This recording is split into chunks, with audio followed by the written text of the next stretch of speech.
So I have a public-facing mailing address where I sometimes receive fan mail, and as expected, someone signed me up for some propaganda junk mail, and I wanted to share it all with you and the message that it inspired.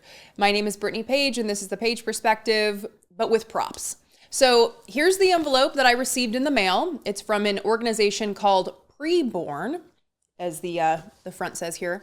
Your impact is astounding, it says down here. See how many babies and souls you've helped save so far in 2024.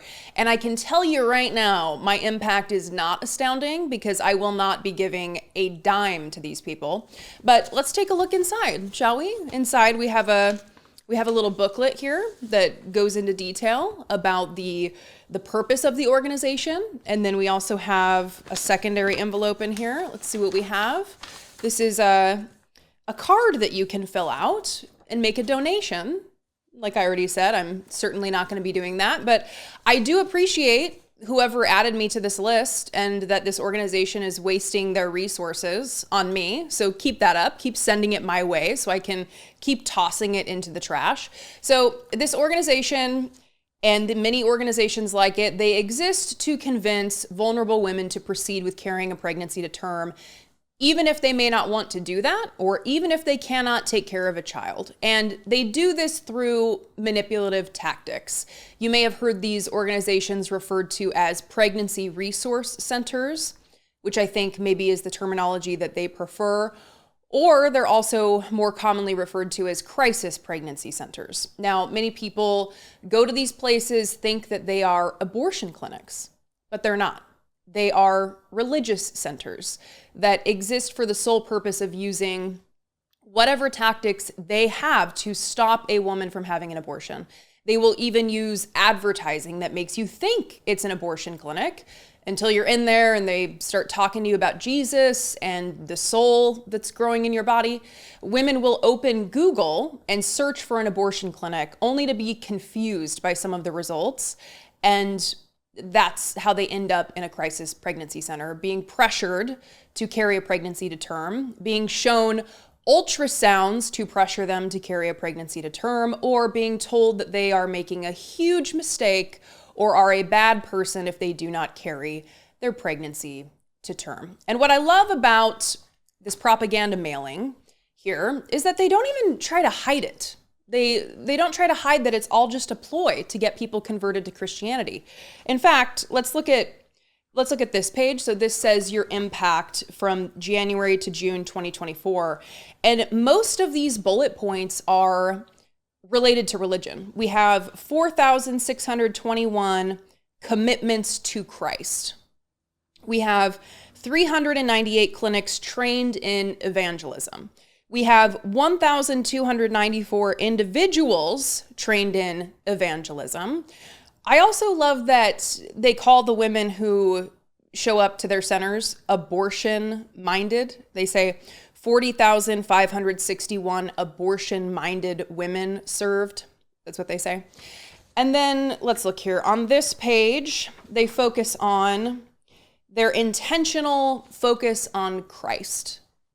Right here. They talk about someone coming to the clinic and finding God, and that's the solution there. So I probably have people watching this who are religious, and I'm not highlighting this emphasis on Christ to be dismissive of religion. I'm highlighting it to show that these organizations are not healthcare organizations. They're not concerned with meeting someone where they're at and offering them unbiased, evidence-based, compassionate care based on the person's own values, desires, and hopes for their life and future. No, this organization seeks to impose their worldview on the rest of us and the vulnerable, the confused women who find themselves in their clinic.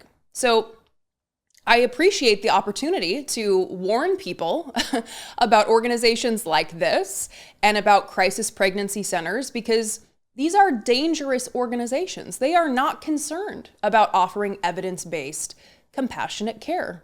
They are concerned only with converting someone to Christianity and ensuring that they carry a pregnancy to term. Once a baby is born, they aren't out here advocating for increased child tax credits. increased funding for childcare or paid family leave. They aren't fighting for increased funding and elimination of red tape for public assistance like WIC or SNAP or Medicaid. You know, those things that materially impact and improve people's lives, that materially impact and improve the lives of babies and mothers. None of that's in here. No. I would find all the concern for the lives of babies more believable if it was matched by concern for the material well-being of babies after birth. But it isn't. And that tells me all I need to know. So what can you do? Who can you call to get factual information if you need an abortion? Who can you call if you need evidence-based compassionate care based on your values and desires for your own life? You've heard me talk about them before because you all just helped to raise over $20,000 to support their efforts, but that would be the National Abortion Federation.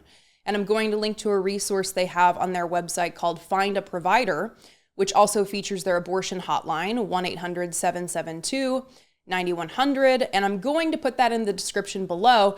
I'm also going to link to a piece that John Oliver did on crisis pregnancy centers. And if you have 30 minutes to listen to it, I highly recommend it because it's a great piece.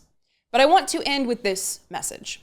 Everyone should know about the National Abortion Federation so that they don't get duped by crisis pregnancy centers posing as abortion clinics.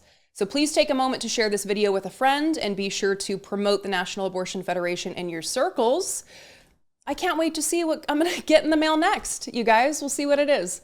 What do you think? You can call and leave a voicemail at 657-464-7609 or send an email to idoughtit@dollemore.com. You can support my work here on YouTube for as little as $1.99 a month or by going to patreon.com/idoughtitpodcast. I loved hearing from so many of you who have already voted. And those of you who have your voting plan, November 5th will be here before we know it. So let's stay positive. Let's keep working. Let's keep pushing and let's get this done. Take care, and I will see you next time.